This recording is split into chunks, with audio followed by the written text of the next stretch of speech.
Internet, it is Wednesday, January 21st. Welcome back to the vlog.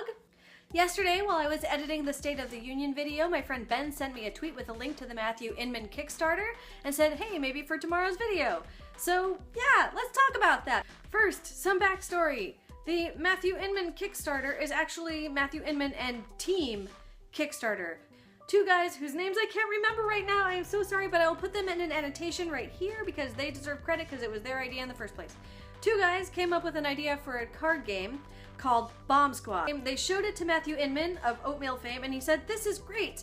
How about if I oatmealize it? And they said, yeah, that would be awesome. And they put it up on Kickstarter and it got $2 million in like a day and a half.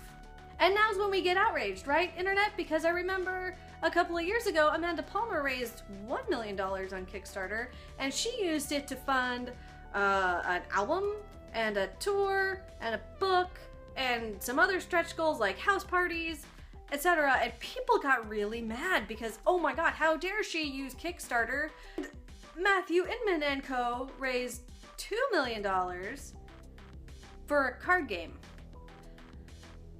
Yep, that's probably not going to happen this time around, but that's okay because you know what? I think that we have all figured out that Kickstarter is a voluntary thing, and if you want to give money to something, you can give money to that something, and if you don't want to, you don't have to.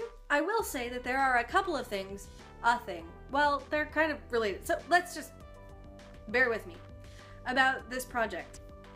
The first is that Oatmeal & Co. seem to have totally underestimated Oatmeal's popularity and the dedication of his fan base.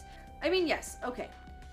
You set a small goal because you have a better chance of reaching it, because in Kickstarter, if you don't reach your goal, you don't get any money at all. But surely they knew that the Oatmeal fan base would show up and that they should be prepared for that, right? And that brings me to my second thing, which is related to the first thing, which is the lack of stretch goals. I mean, yes, okay, nobody could have foreseen that they would reach $2 million so quickly, but at the same time, they had to anticipate the fan base showing up, and they had to know that they should have some stuff prepared if they overfunded their project. Isn't that just basic Kickstarter logic?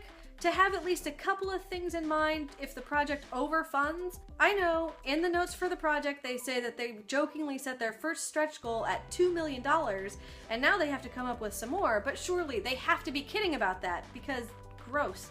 So I'm confused. But not judging. Because who am I to judge? I've never run a Kickstarter. I hear those things are hard. Alright, Internet, that's it for today. I will see you tomorrow. Oh, this? You have to follow me on Twitter to learn more about that. Are you licking the box?